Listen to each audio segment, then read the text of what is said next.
श्रीलक्ष्मी श्रीमहालक्ष्मी क्षीरसागरकन्यका उत्तिष्ठ हरिसम्प्रीते भक्तानां भाग्यदायिनी।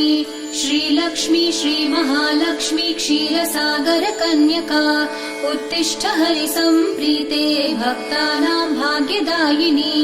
उत्तिष्ठोत्तिष्ठ श्रीलक्ष्मी विष्णुवक्षस्थलालये उत्तिष्ठ करुणापूर्णे लोकानां शुभदायिनी।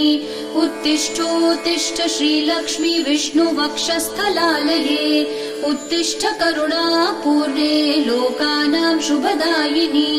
श्रीपद्ममध्यवसिते वरपद्मनेत्रे श्रीपद्महस्तचिरपूजित पद्मपादे श्रीपद्मजातजननी शुभपद्मवक्त्रे श्रीलक्ष्मी भक्तवरदे तव सुप्रभातम्।